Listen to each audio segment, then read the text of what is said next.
नमस्कार दोस्तों, स्वागत है आपका एक बार फिर से आपके अपने YouTube चैनल कंपटीशन प्रिपरेशन पर। दोस्तों, जैसा कि एनटीपीसी का एग्ज़ाम शुरू हो चुका है और पहले दिन की पहली शिफ्ट का एग्ज़ाम हो चुका है, तो इसमें हम करेंगे मैथमेटिक्स के लगभग 22 या 23 क्वेश्चंस मिले हैं और सारे क्वेश्चंस करेंगे। बहुत आसान से क्वेश्चन आए हैं। अगर आपने ठीक ठाक पढ़ा होगा तो आप सारे क्वेश्चन कर ले गए होंगे। अगर आप एवरेज भी पढ़े होंगे तो 23 से 24 क्वेश्चन आपसे हो गए होंगे। ठीक है, चलिए स्टार्ट करते हैं। और जीके और जीएस के क्वेश्चन मैंने टेलीग्राम पे शेयर कर दिए हैं, जो भी मिले थे 20 के आसपास। तो आप टेलीग्राम चैनल जरूर ज्वाइन कर लें। और अगर आप पेपर दे के आए हैं तो आप इंस्टाग्राम आईडी दिख रही होगी, इंस्टाग्राम पे मुझे फॉलो कर सकते हो और उधर मैसेज अपने क्वेश्चंस भेज सकते हैं, जो कि मैं आने वाली शिफ्ट में इंक्लूड करके वो भी करवा दूंगा। ठीक है, चैनल पे नए होना सब्सक्राइब कर लेना, क्योंकि यहाँ पे बस यूजफुल कंटेंट मिलेगा और एनटीपीसी की सारी शिफ्ट का एनालिसिस इधर मैं करवा दूंगा। मैं मैथ्स के क्वेश्चन करवा दूंगा, जीके जीएस जो भी आएगा वो मैं टेलीग्राम पे शेयर कर दिया करूंगा। ठीक है, तो चलिए स्टार्ट करते हैं। पहले क्वेश्चन पे आते हैं। देखो, पहला क्वेश्चन क्या पूछा गया। देखो, बहुत आसान सा प्रश्न था जो मैं करवाता आ रहा हूँ और मैं बताता आ रहा हूँ कि ये इंपॉर्टेंट है मेरे भाई। तो पहले क्वेश्चन में कहा गया कि 2 साल के लिए 10% की दर से SI यानी सिंपल इंटरेस्ट साधारण ब्याज आपका 500 रुपये है, तो आपसे कहा गया कंपाउंड इंटरेस्ट कितना होगा। पहला क्वेश्चन है, बहुत आसान सा क्वेश्चन है। कहा गया 2 साल के लिए 10% की दर से सिंपल इंटरेस्ट 500 रुपये किसी धनराशि पे है, तो आपसे कहा गया कंपाउंड इंटरेस्ट क्या होगा। ध्यान से देखिएगा, अगर 2 साल की बात करें 10% की दर से साधारण ब्याज कितना मिलेगा। 10% 1 साल का, 2 साल का 20%, यानी जो भी राशि रही होगी उसका 20% आपको दिया गया 500। 20% ही ब्याज मिला, 20% बराबर 500 दे दिया गया। अब आपसे पूछा गया कंपाउंड इंटरेस्ट। अगर 10% ब्याज की दर है तो 2 साल में कंपाउंड इंटरेस्ट कितना मिलेगा। 10% प्लस 10% और प्लस पहले वाले 10% का 10% यानी 1%, यानी 21% मिलेगा। 20% अगर किसी राशि का 500 है तो 21% कितना हो जाएगा। आप कहेंगे 20% 500 यानी 1% 25, तो 21% कितना हो जाएगा 525 रुपये। समझ आ गया, पहला क्वेश्चन हो गया। अगले प्रश्न पे आते हैं। दूसरे क्वेश्चन में क्या कहा गया। दूसरा क्वेश्चन देखिएगा, कहा गया कि लंबाई और चौड़ाई। देखो, लंबाई जो दी गई है किसी आयत के लिए, लंबाई दी गई है 2 गुनी ऑफ चौड़ाई। किसी आयत के लिए लंबाई जो है वो चौड़ाई की 2 गुनी है। आपको परिमाप पेरीमीटर दिया गया 48, तो आपसे पूछा गया कि एरिया यानी एरिया में बोले तो क्षेत्रफल क्या होगा। अब ध्यान से देखिएगा, परिमाप क्या होता है। परिमाप होता है 2 times of length plus width. Length को हम 2 भी लिख सकते हैं और प्लस विड्थ, ये बराबर दिया गया 48, यानी हम कह सकते हैं 2 times of 2b plus b 3b, यानी कि 6b = 48 दिया गया, यानी b बराबर हो गया 8। अब b बराबर अगर 8 हो गया तो आपको लेंथ भी पता चल गई, विड्थ भी पता चल गई, यानी यहाँ से हमारी लेंथ बराबर हो गई 16 और विड्थ बराबर है 8। तो एरिया क्या होता है, लंबाई गुणे चौड़ाई, यानी लेंथ गुणे विड्थ, यानी 16 × 8 = 128। ये आपका आंसर हो गया। ये प्रश्न CHSL में आए हुए हैं, इसी वजह से मैं कह रहा था CHSL के एनालिसिस आप लोग जरूर देख के जाएं। जो CHSL के पेपर मैंने सॉल्व करवाए हैं वो जरूर देख के जाएं। तो लंबाई आपको पता चल गई, आपको पता है चौड़ाई, आप आसानी से कर सकते थे। ठीक है, क्वेश्चन नंबर 3 की अगर हम बात करें, क्वेश्चन नंबर 3 में क्या पूछा गया। कहा गया कि 6 बर्नर्स हैं, 6 घंटे में 8 दिन कार्य करके 450 रुपये का कार्य करते हैं। कहा गया कि 6 बर्नर 6 घंटे प्रतिदिन कार्य करते हुए 8 दिन में 450 रुपये का कार्य करते हैं, तो 5 घंटे प्रतिदिन कार्य करते हुए 10 दिन में ठीक है, कितने बर्नर यानी x बर्नर दिए गए, मान लो x बर्नर 652 रुपये का कार्य कर देंगे। कहा गया 8 दिन में 6 घंटे पर दिन कार्य करते हुए 6 बर्नर 450 रुपये का काम करते हैं, तो कितने बर्नर हों ताकि वो 10 दिन में 5 घंटे कार्य करते हुए 652 रुपये कमा ले। तो आप कहेंगे 6 × 6 × 8 बटे 450 बराबर 5 × 10 × x बटे 652। बस सॉल्व कर लेना था, आपकी x की वैल्यू आ जाती। यानी हम क्या कह सकते हैं, 6 × 6 × 8 बटे 450, यानी कि 36 × 8 बटे 450 बराबर आपको दिया गया 50 × x 50x बटे 652। यानी x के लिए अगर आपको सॉल्व करना है तो आप x बराबर हो जाएगा, कितना हो जाएगा 36 × 8 × 652। ठीक है, 12 × 4 = 12 × 5 = 60, हाँ ठीक है, बटे 450 गुणे 50, ये आपका आंसर हो जाएगा। इसी को सॉल्व कर लीजिएगा। अगर डिजिट में कोई चेंज होगा तो आप देख लीजिएगा, वैसे डिजिट में मुझे चेंज लग नहीं रहा है, देख लीजिएगा कि आपका आंसर क्या आ जाएगा। ठीक है, आपको बस इतना ध्यान रखना था, 6 बर्नर 6 घंटे पर दिन कार्य करते हुए 8 दिन में अगर 450 कमाते हैं तो आपको पता होगा M1D1H1 upon W1 is equal to M2D2H2 upon W2, यही फार्मूला यूज कर देना था। ठीक है, क्वेश्चन नंबर 4 पे आते हैं। क्वेश्चन नंबर 4 में क्या कहा गया? कहा गया कि 1 से लेके 100 तक ऐसी कितनी संख्याएं हैं जिन्हें 7 से विभाजित करने पर शेषफल 3 आता है। कहा गया 1 से लेके 100 तक कितनी संख्याएं हैं जिनको 7 से डिवाइड करने पर शेषफल 3 आता है। अब देखो, हम कहेंगे अगर किसी संख्या को 7 से डिवाइड करने पर शेषफल 3 आता है तो आप कहेंगे सबसे छोटी संख्या 3 हो जाएगी, यानी हम कह सकते हैं 7n + 3 के फॉर्म की होगी।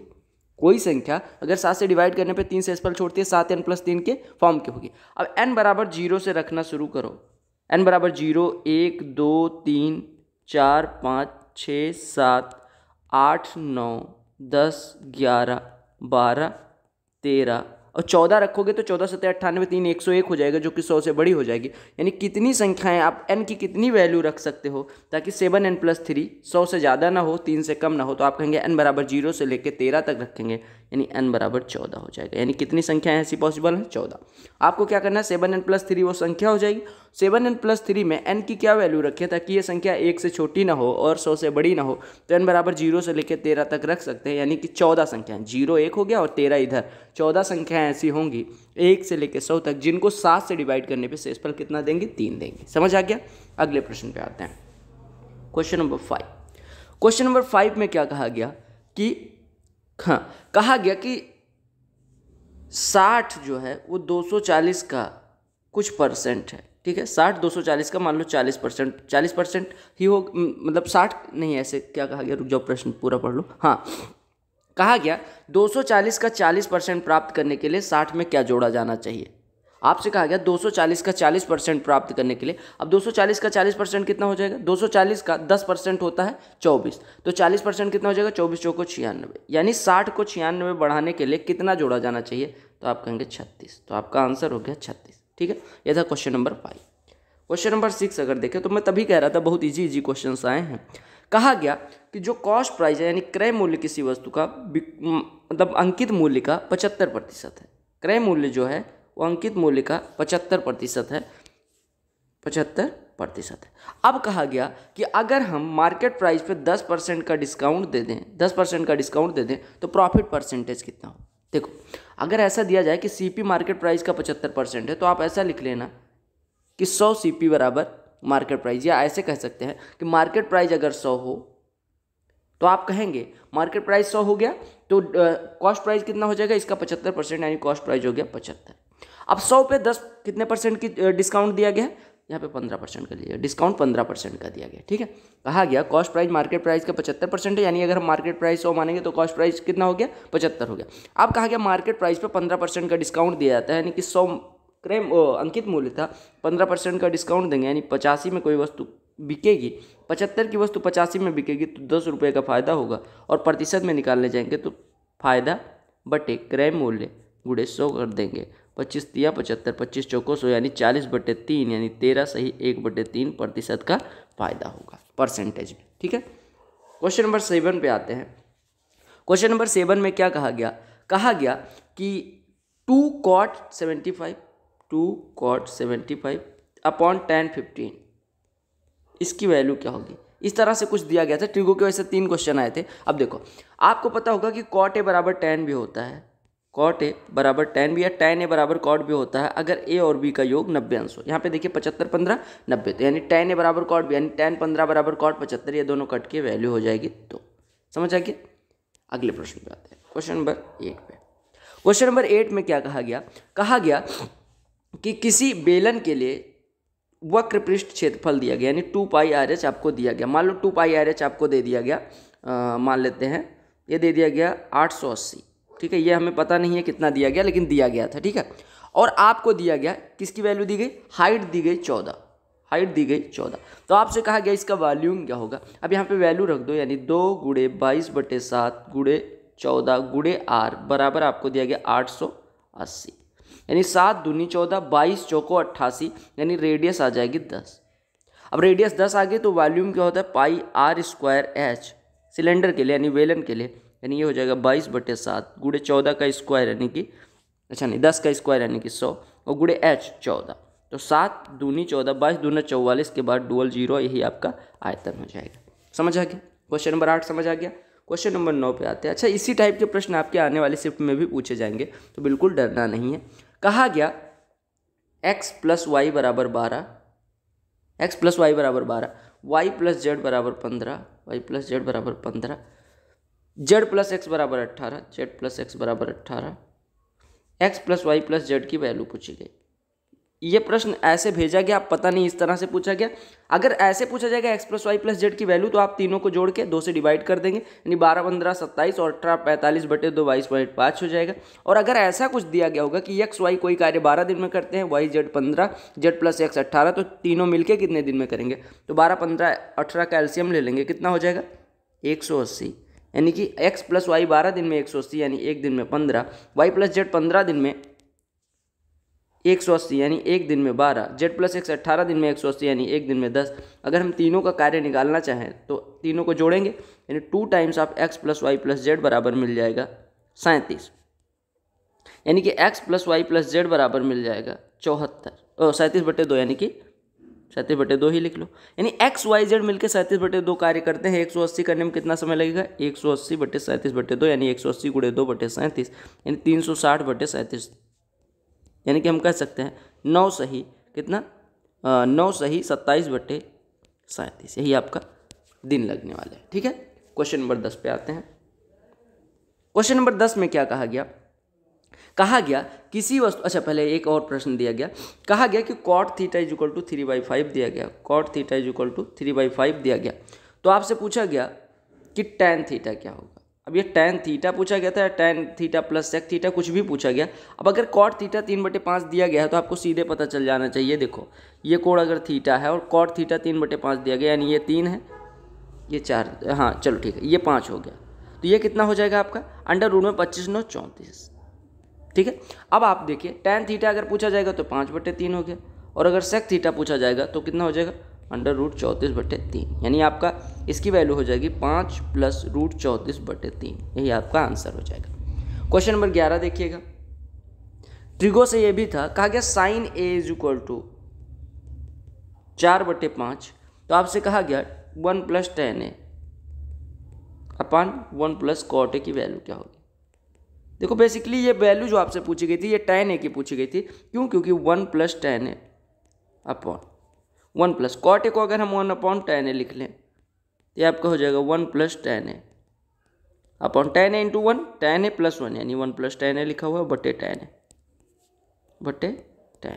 ये कट गया, यानी tan A ऊपर चला जाएगा, यानी sin A दिया गया था, tan A की वैल्यू पूछी गई। tan A कितना होता है, लंब बटे आधार, तो अगर लंब 4 है, कर्ण 5 है, तो आधार 3 हो जाएगा, यानी कि tan A की वैल्यू हो जाएगी लंब बटे आधार।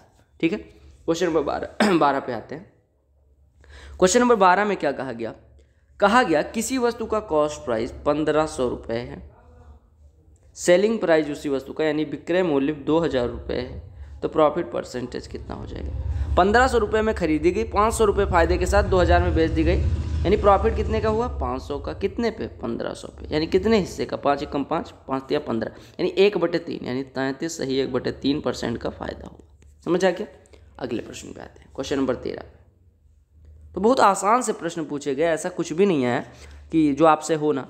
कहा गया कि A, B और C का जो अनुपात है वो कितना है, 2:3:4 है, यानी A, B, C का अनुपात है 2:3:4 है। अगर तीनों का जो योग है वो 120 है, तो आपसे कहा गया कि V की वैल्यू क्या होगी। अब देखो कितना आसान सा प्रश्न है, देखो 2, 3, 5, 4, 9 बराबर आपको दिया गया है 120, 3 से काट दो, यानी 3 = 40 दिया गया, 3 = 40 दिया गया है। B का शेयर कितना है 3, यानी B का शेयर 3 बराबर आपका आ गया 40, यानी B को कितने रुपए मिलते हैं 40 रुपये मिलते हैं, यही पूछा गया था। ठीक है, क्वेश्चन नंबर 14 पे आते हैं। क्वेश्चन नंबर 14 में क्या कहा गया देखिएगा, हाँ ये हो गया, ये हो गया, ये हो गया, ठीक है, ये हो गया। कहा गया कि 699 को रोमन में लिखो। अब अगर आपने रोमन में लिखना, अब देखो रोमन में लिखना, बाइनरी में लिखना, बाइनरी से डेसिमल में लिखना, ये सारी चीज़ें आप जाके अभी के अभी पढ़ लो। रोमन में कैसे लिखते हैं तो आपको आइडिया होगा ना, रोमन में कैसे लिखते हैं। अब ये ना लिख देना कि 6 की जगह पे ऐसे लिख दिया, 9 की जगह पे ऐसे लिख दिया, 9 की जगह पे ऐसे लिख दिया, क्योंकि आपको पता होगा कि 100 के लिए कुछ और यूज किया जाता है, 50 के लिए कुछ और यूज किया जाता है, तो वो चीज़ें आपको पढ़नी बहुत ज़रूरी है। ठीक है, तो रोमन से अगर संख्या को लिखना हो, संख्या से रोमन को लिखना हो, तो ये आपको पढ़ना बहुत ज़रूरी है। ठीक है, क्वेश्चन नंबर 15, इसका बेसिक जाके यूट्यूब पे बहुत सारी वीडियोज होंगी, आप देख लीजिएगा या आप गूगल कर सकते हैं। क्वेश्चन नंबर 15 में पूछा गया, कहा गया 5 tan 15 upon cot 75 plus 2 cot 45, इसकी वैल्यू पूछी गई। cot या tan 45 था, तो tan 45 हो या cot 45, इसकी वैल्यू 1 यानी 2 × 1 2 प्लस tan ए बराबर cot भी होता है, यानी कि ये 5 हो गया, 5 2 7। tan ए बराबर cot भी कब होता है, जब ए और बी का योग 90 अंश हो। ठीक है, अगले प्रश्न पे आते हैं, यानी क्वेश्चन नंबर 16 पे। अच्छा, जो भी प्रश्न आपको याद हो, जो आपके पेपर में आए हुए हों, वो कमेंट कर दीजिएगा ताकि आपके भाइयों का फायदा हो जाए। क्वेश्चन नंबर 16 में क्या पूछा गया, कहा गया रेट दिया गया 15%, रेट दिया गया 15%। कंपाउंड इंटरेस्ट और सिंपल इंटरेस्ट का डिफरेंस जो दिया गया वो दिया गया, मान लो अब ये दिया गया था कुछ, लेकिन हमें नहीं पता, तो हम मान लेते हैं कि सर दिया गया मान लो 675। ठीक है, आपसे कहा गया टाइम 2 साल है, टाइम 2 साल है, तो आपसे कहा गया प्रिंसिपल निकालो, यानी कि पी की वैल्यू बतानी है। अब आप ध्यान रखना कि 2 साल के लिए कंपाउंड इंटरेस्ट और सिंपल इंटरेस्ट का जो अंतर होता है, होता है प्रिंसिपल इंटू रेट बटे 100 का होल स्क्वायर, यानी 15/100 का होल स्क्वायर। 2 साल के लिए कंपाउंड इंटरेस्ट यानी चक्रवृद्धि ब्याज और साधारण ब्याज का अंतर होता है प्रिंसिपल यानी मूलधन इंटू दर बटे 100 का होल स्क्वायर, और ये बराबर दिया गया था आपको 675। आपको पता है 15 का स्क्वायर 225, यहाँ 675, यानी पी बराबर हो जाएगा 100 का स्क्वायर इंटू 3, यानी 3 के बाद 1 2 3 4 0। समझ में आ गया। तो आपको बस एक फार्मूला याद रखना था कि पी इंटू R/100 का होल स्क्वायर, ये कब होता है, 2 साल के लिए कंपाउंड इंटरेस्ट और सिंपल इंटरेस्ट का अंतर होता है, बस इतना सा याद रखना है। ठीक है, अगले प्रश्न पे आते हैं। देखिएगा क्वेश्चन नंबर कौन सा, क्वेश्चन नंबर 16 शायद होगा, देख लीजिएगा, ऑर्डर में भूल गया। देखो, कहा गया कि 50% लड़कियों का और 20% लड़कों का ये आते हैं कहीं पे। ठीक है, दोनों मिलके, अच्छा नहीं ऐसे कुछ दिया गया, 50% लड़कियों का, 20% लड़कों का, और मान लो 30% दे दिया गया सबका, या मान लो 30% दे दिया गया दोनों का। ये कैसा प्रश्न था, 1 मिनट, मुझे मिला है 50% लड़कों का, 20% लड़कियों का, मिला के कुछ दिया गया। हाँ, 50% लड़कों का, और यहाँ पे बॉयज़ कर लीजिएगा, 50% लड़कों का और 20% लड़कियों का मिला के मान लो आपको दे दिया गया 60। ठीक है, 50% लड़कों का और 20% लड़कियों का 60 दे दिया गया मान लो आपको, और आपसे कहा गया बॉयज़ और गर्ल्स की संख्या कुछ दी गई दोनों मिला के, तो आपसे कहा गया कि बॉयज़ की संख्या पूछ ली जाए या गर्ल्स की संख्या पूछ ली जाए। तो आपको बेसिकली 2 इक्वेशन बनाने थे, 50% बॉयज़ का कितना हो जाएगा b/5 प्लस गर्ल्स का 20% गर्ल्स बाई b/2 हो जाएगा, girls by 5 is equal to 60 दे दिया गया, बॉयज़ प्लस गर्ल्स आपको दे दिया गया मान लो 200, तो आपको बॉयज़ और गर्ल्स की संख्या निकालनी थी। ठीक है, अब यहाँ पे दिया जो एग्जैक्ट डेटा दिया गया था वो नहीं है मेरे पास, बस इतना दिया गया 50% ऑफ बॉयज़ 20% ऑफ गर्ल्स, ये दिया गया, और बॉयज़ और गर्ल्स इतना लिखा गया था क्वेश्चन में। और समझ नहीं आ रहा कि क्या पूछा गया था, जिनको ये प्रश्न याद हो वो कमेंट कर दीजिएगा। ठीक है, क्वेश्चन नंबर 17 पे आते हैं। क्वेश्चन नंबर 17 में क्या कहा गया, कहा गया कि 56, 216 और 28 का SCF क्या होगा। SCF बोले तो मासा। अब देखो यहाँ पे 4 से डिवाइड करें तो ये बचेगा 14, ये बचेगा आपका 54, ये बचेगा 7। अब देखिए 7, 54 और 14 में 7 से 14 तो कट रहा है, यानी 14 और 7 होते तो इसका SCF 7 हो जाता है, लेकिन 54 के 7 से कट रहा है नहीं, तो अब इसमें कोई ऐसा कॉमन फैक्टर नहीं होगा जो सब मतलब तीनों को डिवाइड करे, तो इसका SCF कितना हो जाएगा 4। समझ आ गया, या आप भाग विधि से भी कर सकते हैं। क्वेश्चन नंबर 18 पे आते हैं। क्वेश्चन नंबर 18 में क्या कहा गया, हाँ क्वेश्चन नंबर 18 ये सिंप्लीफिकेशन का था, कुछ इस प्रकार से आया, 180 divided by 9 plus 8 plus 1 plus 37 minus 11, इस तरह से है। बहुत सिंप्लीफिकेशन का बहुत सिंपल प्रश्न था। तो 9 8 17 18 से 180 में डिवाइड करेंगे 10 आएगा, प्लस 37 माइनस 11, यानी 37 माइनस 1 बचेगा, जिसकी वैल्यू हो जाएगी 36। ठीक है, सिंप्लीफिकेशन के बहुत आसान क्वेश्चन आ रहे हैं। क्वेश्चन नंबर 19 देखिएगा। क्वेश्चन नंबर 19 में क्या कहा गया, देखो एक ट्राइंगल दिया गया जिसके एक कोण की वैल्यू दी गई 2x, दूसरे कोण की वैल्यू दी गई आपको 3x - 12 और तीसरे कोण की वैल्यू दी गई आपको 5x - 18। तो आपसे कहा गया सबसे बड़ा वाला कोण बताओ। अब देखो सबसे पहले तीनों कोणों का योग निकालो, तो 2 3 5 5 10x - 30, ये बराबर होता है कितना है 180। तीनों कोणों का योग कितना होता है 180, यानी 10x - 30 180 है, तो 10x बराबर 210 यानी x बराबर हो गया 21। अब सबसे बड़े कोण की वैल्यू पूछी गई थी, तो आपका सबसे बड़ा कोण कितना हो जाएगा 21 पंचे 105 में से 18 घटेगा यानी कि 87 आपका आंसर हो जाएगा। 87 आपका आंसर हो जाएगा। सबसे बड़े कोण की वैल्यू कितनी हो जाएगी 87। ठीक है, अगले प्रश्न पे आते हैं। अच्छा, अगला प्रश्न क्या कहा गया, देखो कौन सा क्वेश्चन है, क्वेश्चन नंबर शायद 21-22 होगा। ठीक है, जो भी हो देखिएगा। अगले प्रश्न में कहा गया कि ये आपका आई इन सेंटर है या ओ आई वो कुछ भी दिया गया, इन सेंटर दिया गया। आपको कहा गया ये ए है, ये बी है, ये सी। इन सेंटर क्या होता है यानी अंतःकेंद्र। अंतःकेंद्र क्या होता है कोण समद्विभाजकों का मिलान बिंदु। अब आपको ये कोण दिया गया 60 अंश, तो बी आई सी की वैल्यू पूछी गई। अब देखो ये 60 है, ये दोनों मिलके 120 यानी इनका आधा 60, ये कितना हो जाएगा 180 - 60 यानी कि कितना हो जाएगा। देखो सीधे समझो, ऑलवेज रिमेंबर कि अगर ए की वैल्यू दी जाए थीटा, तो बी आई सी होता है 90 + θ/2 यानी 90 + θ/2 यानी 90 + 30, यानी कि आप सीधे फार्मूले से कर सकते हो, या आप अगर फार्मूला भूल जाते हो तो यहाँ पे इतना याद रखना कि कोण समद्विभाजक जो होता है उसका मिलान बिंदु जो होता है वो होता है अंतःकेंद्र। यानी ये 60 है तो ये दोनों मिलके 120, तो इनका आधा मिलके 60, इनका आधा मिलके 60, तो ये वाला कोण 120 हो जाएगा। समझ आ गया। अगले प्रश्न पे आते हैं। अगला प्रश्न जो हमारे पास है उसमें कहा गया कि 12% ऑफ 1200 में क्या जोड़ें, हम मान लेते हैं x जोड़ते हैं कि हमें 18% 5400 का मिल जाए। 1200 के 12% में क्या जोड़ें कि 5400 का 18% मिल जाए। अब देखो कितना आसान सा प्रश्न है।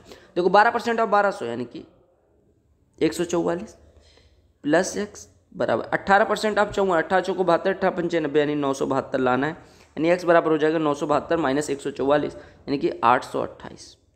828 आपका आंसर हो जाएगा। ठीक है, और लास्ट प्रश्न जो मेरे पास है वो ये कहता है कि भैया एक क्यूबॉइड है। क्यूबॉइड क्या होता है, इस प्रकार से कुछ आकृति आपकी रही होगी। क्यूबॉइड मतलब आकृति दी नहीं गई थी, लेकिन आकृति बनाने की भी ज़रूरत नहीं थी, बस आपको मैं समझाने के लिए बता रहा हूँ कि एक क्यूबॉइड यानी घनाभ दिया गया जिसकी लंबाई, चौड़ाई और ऊंचाई दी गई 28, 32 और 36। अब कहा गया इससे 12 सेंटीमीटर रेडियस वाले कितने स्फीयर बनाए जा सकते हैं।